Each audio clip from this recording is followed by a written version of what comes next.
I don't remember the sound of the impact. I remember the blur, headlights cutting across my lane, the steering wheel jerking beneath my hands, then a sharp, hollow snap that felt more like a memory than a moment. After that, it was light and dark. Light and dark. Ambulance sirens, painkillers, white ceiling tiles flying past like stars. They told me later it was a delivery truck. The guy fell asleep at the wheel, hit my car from the side as I was leaving the office parking lot. The doctors said I was lucky. If it had been 6 inches higher, Adam, you'd probably be in a coma or worse. Lucky. They called this lucky. I had a shattered pelvis, 2 broken ribs, a fractured wrist, and metal rods in both legs. I couldn't stand. I couldn't pee without assistance. I couldn't even scratch my own damn foot when it itched under the cast. Lucky? No. I felt like a half-man in a full-body cage. The first time Brittany came to see me, it was the 3rd day after surgery. She walked in wearing her work heels, to a hospital. "Hey babe," she said with that high-pitched voice people use when they're forcing cheer. "I brought you some snacks, almond butter packs, those bars you like. Oh, and a green juice. It's got kale and spirulina." I tried to smile. "Thanks. That sounds delicious." She sat for 7 minutes. I know because I watched the clock. She kept glancing at her phone, swiping away notifications, barely making eye contact. Then she said she had a meeting, kissed my forehead like I was 90 and fragile, and left in a perfume trail of eucalyptus and detachment. She never asked about the surgery, never asked if I was in pain, never even looked at the chart hanging at the foot of my bed. Days passed. The hospital food started to taste like cardboard dipped in salt. The physical therapist came every morning with that fake enthusiasm like I was on a game show. "All right, champ, let's try to pivot your body today. No pressure." Pressure? My whole body was pressure. But I kept going. Because I wanted to get home.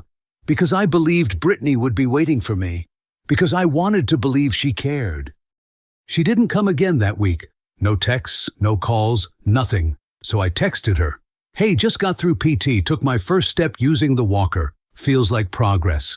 No reply. 2 days later, I tried again. "Miss you, can't wait to be home." Still nothing. I called, straight to voicemail, left a message. "Hey Britt, just checking in, let me know when you have a minute, love you." Silence. Week 2. One of the nurses, Grace, this sweet woman in her 50s with silver braids and tired eyes, asked me gently one evening as she adjusted my IV line, "Honey, do you have someone coming to pick you up when you're discharged?" I nodded too fast. "My wife will. Her name's Brittany. She's just been swamped with work, that's all." I heard how fake it sounded the second it left my mouth. Grace gave me that soft, motherly smile that said, "I know you're lying, but I won't call you on it." That night, alone in the dark hospital room, I stared at the little green light on my phone. No new messages. My screen time report was embarrassing. Over 7 hours a day, mostly me unlocking my phone just to check if she'd responded. Each time it was like tearing open a wound just to see if it still hurt. And it did. Every single time. I got discharged on a Tuesday morning. It had been exactly 16 days since the crash.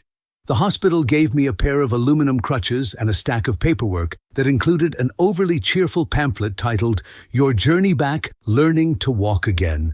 I wanted to set it on fire. The Uber driver helped me into the car. I gave him my address and we rode in silence. Every bump in the road shot pain up my spine. I stared out the window, watching the world pass by like it had moved on without me. I texted Brittany from the car, "On my way home. Can't wait to see you." No reply. When we pulled into the driveway, her car wasn't there. I hesitated before getting out. For a moment I considered asking the driver to wait, to take me somewhere else, anywhere. But I shook it off. Maybe she was grabbing groceries. Maybe she was setting up something special at home. Maybe she was just running late. I let myself in, and immediately knew something was off. The air felt stale, the curtains were drawn. It smelled like lavender and wood polish, but not the kind Brittany used. This was something new. Too sweet. almost artificial. I moved slowly into the living room, dragging my duffel behind me. The throw blanket on the couch was different, a chunky knit in pastel pink, not ours. There were candles on the coffee table, decorative, unburned, and the pillows, hers. From her Pinterest board, she'd been eyeing them for months but said they were too girly for our space. But now they were here, while I wasn't. In the kitchen, there was a half-empty bottle of red wine on the counter, 2 glasses in the sink, a lemon slice in one.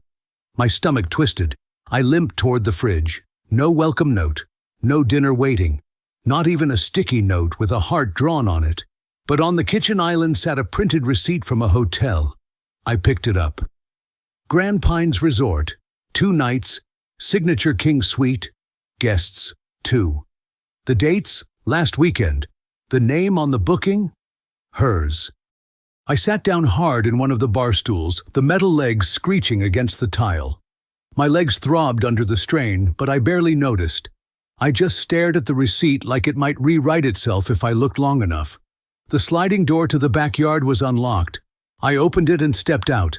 The patio had new cushions, a citronella candle, a folded blanket thrown over the chair I always sat in. Brittany had been redecorating, while I was in physical therapy, sweating through my t-shirt trying to take 3 steps. She was shopping for throw pillows and sipping wine in a hotel suite. I went back inside and sat on the couch, gingerly. My body was shaking, not from pain, but from a rising sick sort of awareness that I hadn't let myself admit until now. She wasn't just busy. She wasn't just coping in her own way. She was gone. Maybe not physically, not permanently, but emotionally. She'd left me weeks ago. A few minutes later, I heard the garage door. Her car. I didn't know what I expected. Maybe tears. Maybe guilt. Maybe a smile and an apology wrapped in some ridiculous excuse. Instead, Brittany walked in wearing yoga pants, sunglasses on her head, iced coffee in hand, phone pressed to her ear. She stopped mid-sentence when she saw me. "Adam?" Her voice jumped an octave. "You're home?" I nodded. "Surprise." She blinked. "You should have told me you were getting discharged today." "I did," I said quietly. "I texted you, from the car." She looked at her phone like it had betrayed her. "Oh, must have missed it." She walked around the couch but didn't hug me, didn't sit next to me, just hovered there holding her coffee like a shield. "How was the ride?" she asked. I shrugged. Bumpy. Silence. She took a sip, looked at the TV, looked at anything but me. I looked at her, really looked at her. Hair styled, nails fresh, makeup light but flawless. This wasn't someone who'd been crying herself to sleep because her husband almost died. This was someone who had adjusted, moved on, filled the space I left with something else. Or someone. "You've been redecorating," I said finally. She smiled faintly. "I thought we could use a refresh. New energy, good vibes." I wanted to ask who the wine was for, why there were 2 glasses, why the hotel receipt said 2 guests. But I didn't. Not yet. Instead, I said, "I'm exhausted. I'm gonna go lie down." Her relief was instant. "Of course. I'll let you rest." I limped toward the bedroom. Her phone buzzed. She picked it up quickly and turned away. I didn't say a word, but my hands were already balling into fists, not from rage, not yet, but from the unmistakable certainty that something was very, very wrong, and I was done making excuses. I couldn't sleep that night. Not because of the pain. The meds took care of most of that. Not because of discomfort. The mattress was the same as always, firm where it should be, soft where I liked it. I couldn't sleep because everything in that room felt wrong.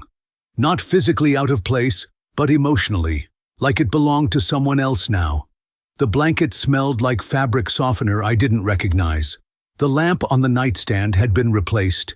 Even my drawer, the one where I kept my watch, my wedding ring, my old leather wallet, had been reorganized.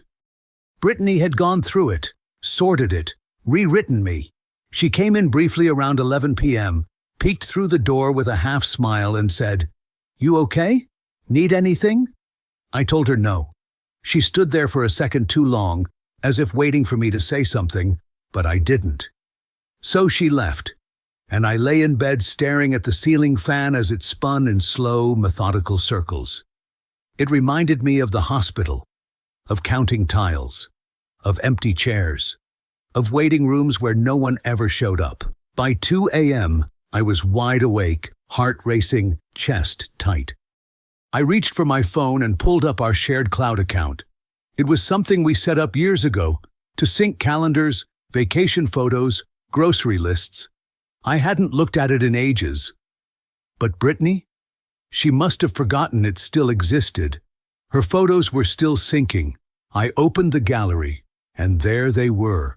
Dozens of images from the past 2 weeks, all dated, all geotagged, all taken while I was struggling to stand upright on parallel bars in a rehab center.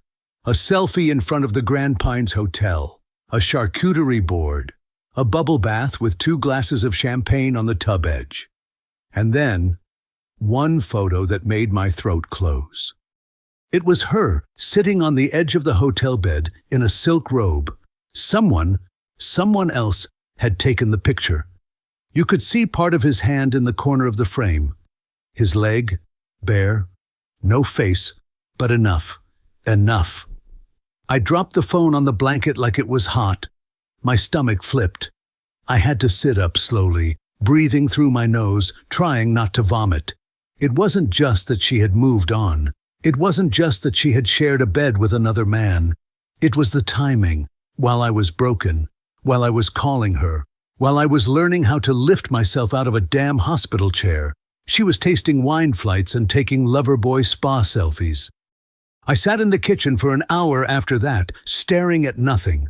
At 3:44 a.m., her tablet buzzed, left on the coffee table. Unlocked. She must have fallen asleep and forgotten it was there.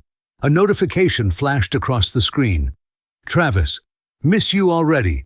Last night was perfect. Still thinking about your back." I didn't touch it. Didn't need to. I had all the confirmation I would ever need. Travis, her coworker, the one she couldn't stand, the one she called such a child. Turns out she'd just been playing adult with him. I didn't say anything in the morning. I didn't mention the photos, or the text, or the $312 hotel bill I found in our banking app. Instead, I smiled when she offered me coffee, said, "Thanks," like I meant it. Told her the eggs were great, even though they were rubbery. I watched her carefully. Every glance at her phone, every subtle smile she thought I didn't catch, every time she turned the screen away from me. And I knew. She thought I was clueless. She thought I was too broken, too tired, too grateful to ask questions. She thought she could phase me out gently, let me limp into irrelevance while she floated into a newer, shinier chapter. But she forgot something. I was still here, still breathing, still thinking, and I wasn't going to go quietly. By the end of that day, I had made up my mind. I wasn't going to cry, I wasn't going to scream, I wasn't going to flip the table, throw her phone out the window, or demand some cinematic confession with background thunder and violin music. No, I was going to handle this like a man who had already buried his illusions. Brittany left the house around noon under the excuse of brunch with the girls. I didn't ask which girls. I didn't even pretend to care. As soon as the garage door rolled shut behind her, I moved. I grabbed my laptop and sat at the kitchen table with one hand still sore from rehab exercises and started my quiet war. First stop, our bank. We had a joint savings account, something we set up when we got married, to build a future together. I transferred my half of the money to a new personal account under my name only. The rest? I left it untouched. Let her wonder why it's light. Second, my passwords. I changed them all. Every damn one. Apple ID, Gmail, Dropbox, even the Netflix, just out of spite. Why should she be able to watch Bridgerton while I fall apart? Third, the lawyer. I didn't have one, but I knew who to call. Jake, my best friend, had mentioned his sister's firm once during a dinner party. Said she was a beast in heels. That sounded about right. I left a voicemail on her office line. "Hi, this is Adam Harper. I need a divorce attorney. It's urgent. Infidelity involved. I have documentation. Please call back as soon as possible." I said it like I was reading a script, like I wasn't unraveling inside, like I didn't feel like throwing up again. But it felt good, like control. I spent the next 2 hours collecting evidence. Screenshots, message backups, cloud-synced photos, call logs, even the hotel receipt from the trash. I ironed it flat and scanned it like a contract. I was building a file, not to beg, not to guilt, to defend. She was going to find out what it felt like to be methodically removed from someone's life. Quietly, legally, permanently. She came home just before 5 p.m., humming to herself. I was sitting on the couch watching a documentary about mountain climbing, something I had no interest in. I just didn't want to look at her. She leaned down and kissed my cheek like nothing was wrong, like she wasn't slipping around with Travis while I was learning how to walk again. "Feeling okay?" she asked sweetly. "Much better," I replied. It was the truth, but not in the way she thought. Later that night, while she was in the bathroom, probably texting him, I sat in bed reviewing a spreadsheet I'd made. Dates, locations, suspicious transactions, gaps in communication. Every day I had been alone in that hospital, she had been somewhere else, somewhere she had chosen to be. It wasn't the affair that broke me.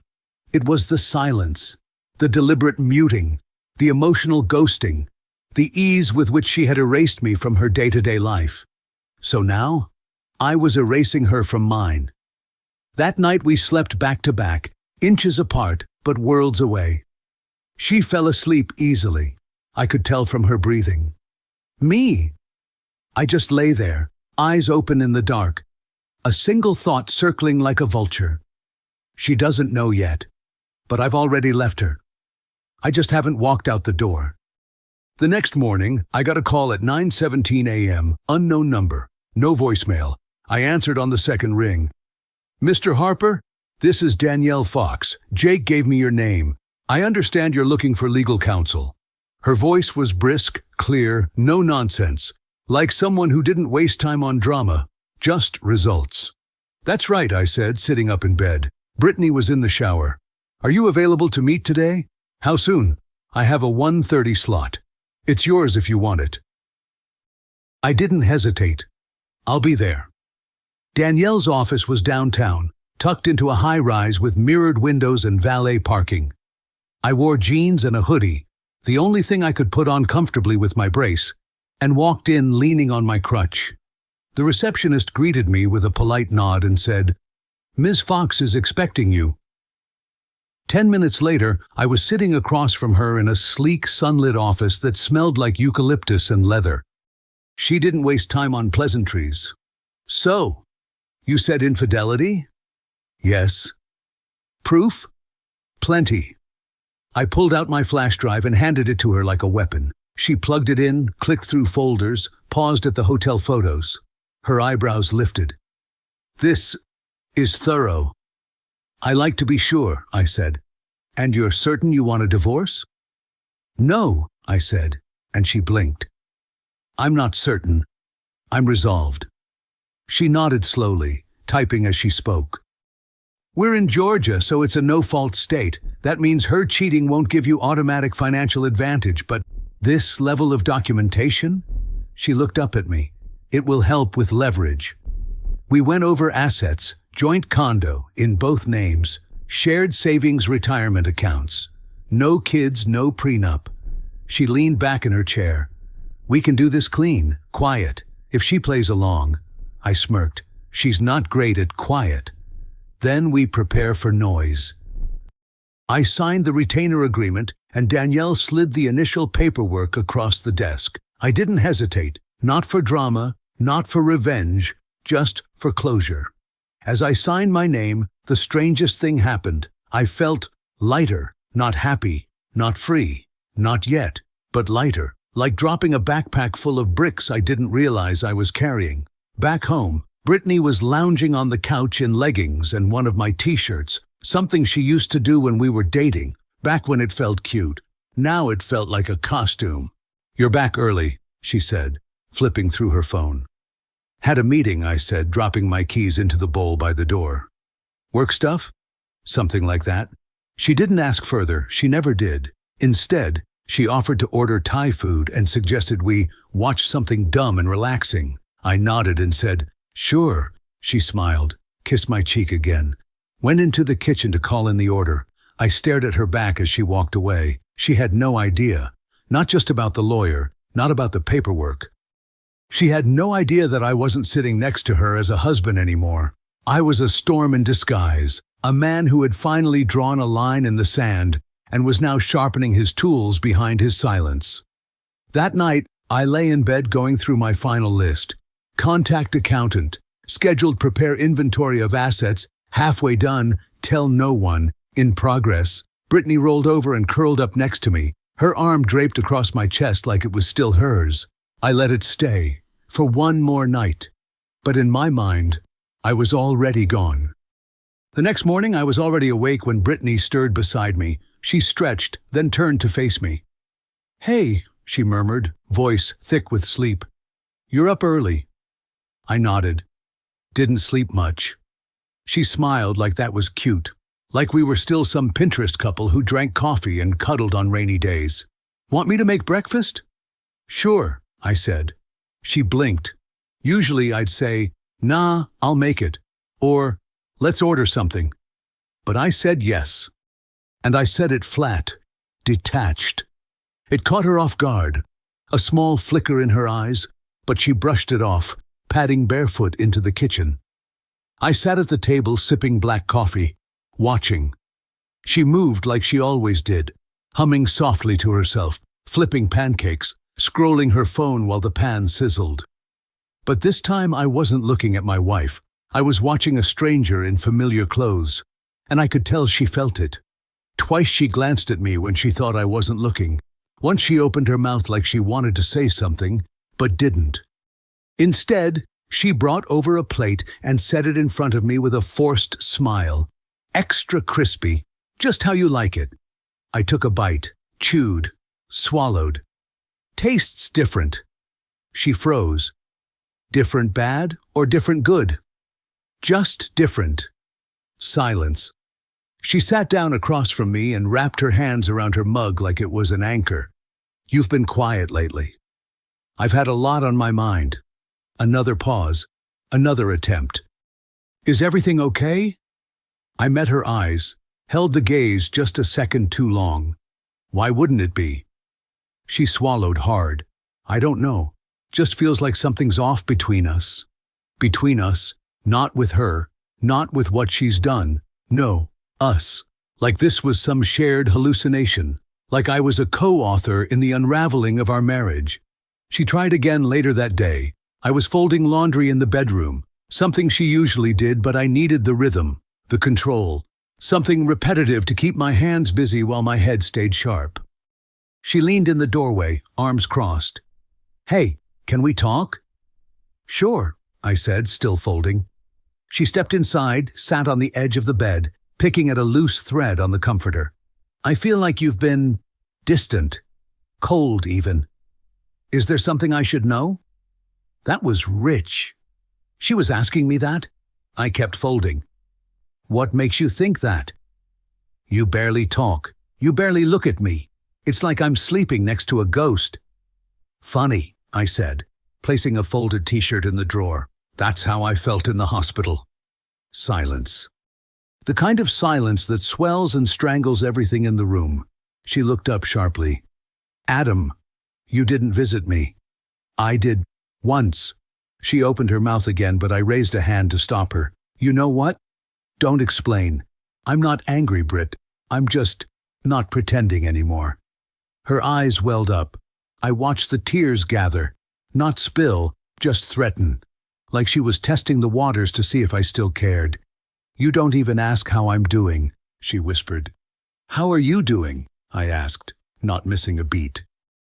"I'm scared." "Of what?" "Of losing you."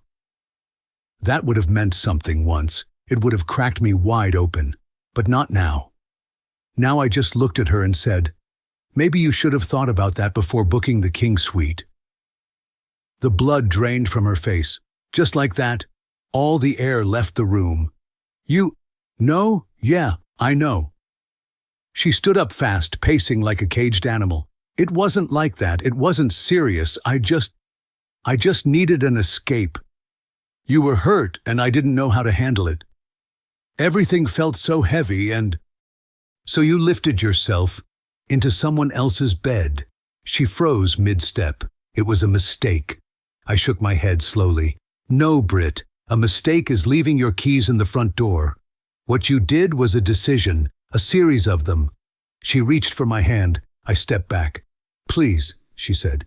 We can fix this. I let out a breath, not a sigh, just the kind of slow, steady exhale you give before delivering a final line in a closing argument. We can't fix what you buried while I was learning to walk again.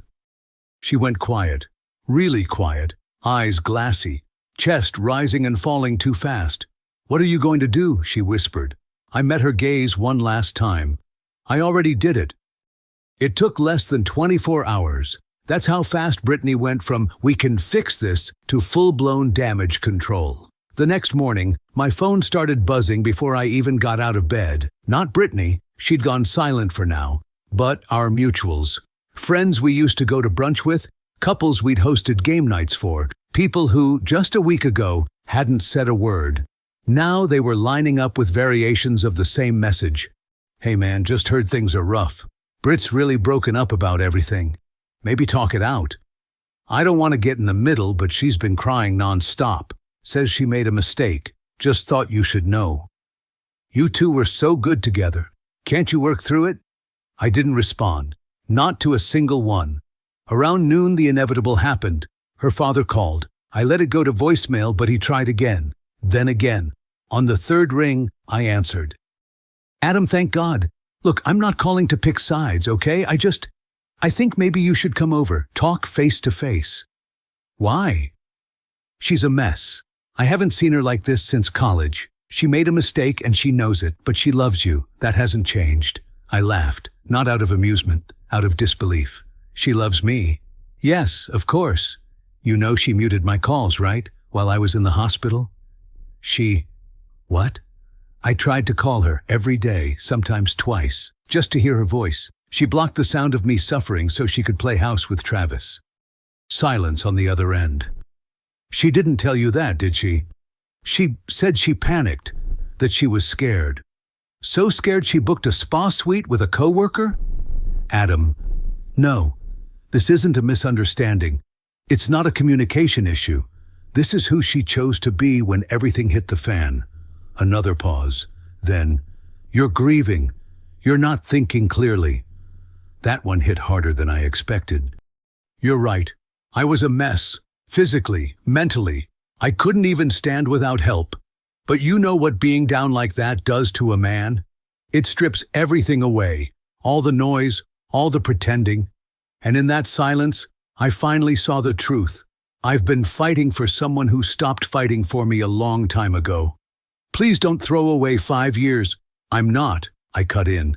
She did, when she muted my pain and turned to someone else. And with that, I ended the call.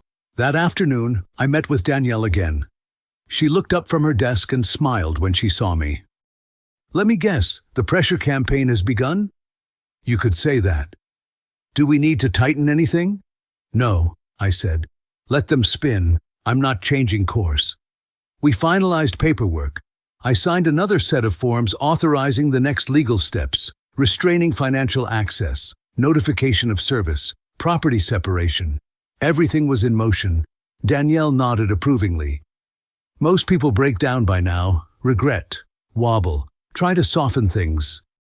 I did my breaking down in a hospital bed, I said. This is cleanup. When I returned home, Brittany was sitting on the couch, dressed too nicely for being indoors. Full makeup, perfectly styled hair, like she was trying to perform normal. We need to talk, she said softly. No, I replied. We really don't. Adam, please, don't do this. Do what? Protect myself? She stood, walked toward me like she was about to plead. You don't understand how lonely I felt. You were always so strong, and suddenly you were broken, and I couldn't handle it. So you broke us instead." Her lips trembled. "I'm sorry." I looked her dead in the eye. "You're not sorry. You're scared." And she was. I could see it now, plain as day. Not scared of losing me. Scared of losing the version of me that tolerated her lies, that apologized when she got cold, that tried to make her laugh when she was bored. That Adam was gone. And the one standing in front of her? He was a man with nothing left to lose. And that made him dangerous. The silence that followed was interesting, not peaceful, not loud, just strange. Brittany stopped trying to talk after that final exchange in the bedroom. She didn't cry, didn't beg, didn't offer another defense. She just vanished inside the same house. Like a roommate I barely recognized. We moved around each other like ghosts, passing in the hallway without touch, without words. Sometimes I caught her staring at me, like she was still waiting for me to explode or fall apart. But I didn't. I was done. I packed a small bag with the only things I knew were mine. A few clothes, my laptop, my father's old watch, my sense of self. I left the rest. The condo had never felt like mine anyway. It was her design, her furniture, her vision of our life together. I had just filled the space between her Pinterest boards. As I walked out the door, I didn't feel like I was leaving a marriage. I felt like I was walking away from a delusion. That night, I checked into a hotel downtown and blocked her number. Not out of spite, out of peace. She'd muted me when I needed her most. Now I was simply honoring the silence she started. The next few days passed in strange, quiet relief. There were no more glances across the dinner table, no pretending to be okay, no rehearsed small talk or emotional hostage notes left on the bathroom mirror. She tried to call from other numbers. A couple mutual friends messaged me, soft nudges asking if I was open to talking. I didn't respond. The window had closed, not slammed shut in anger, but sealed in self-respect. I moved into a new apartment that weekend. Modern, sparse, mine. I unpacked carefully, methodically, left behind everything that had once been us. No framed wedding photos, no shared throw pillows or mugs with inside jokes, just the essentials. And the man I was now. That night, I sat on my new couch with a glass of water and opened the emergency contact settings on my work file. There it was, spouse Brittany Harper. I deleted it. The system asked, "Would you like to add a new contact?"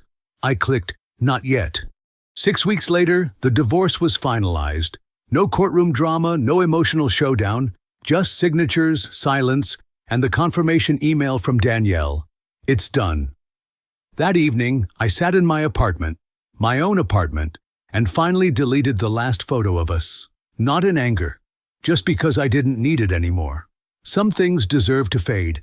I don't check her social media. I don't ask about her. I don't replay the conversations, the hotel receipts, the messages from Travis. There's nothing left to examine. She showed me who she was. I believed her. People still ask sometimes, friends, co-workers, even my own father, would you ever take her back if she truly changed? No, because it's not about change. It's about the fact that when I needed love the most, she gave me silence. And when she needed silence back, I made it permanent. I'm not angry anymore. I'm careful, selective. I've learned that trust isn't about forgiveness. It's about consistency. And love without respect? That's just manipulation in a pretty wrapper. One day, maybe I'll love again. But this time, it'll be different. Just two people who show up, especially when it matters most. Until then, I'm exactly where I need to be. A few months after the divorce, I heard through a mutual friend that Brittany and Travis didn't last. He stopped showing up once the secrecy wore off. She tried calling me again after he left. I didn't pick up. Last I heard, she moved to a smaller apartment across town, started therapy, and told people she was rebuilding. Good. Everyone's allowed to rebuild. just not on the ruins they created in someone else's life.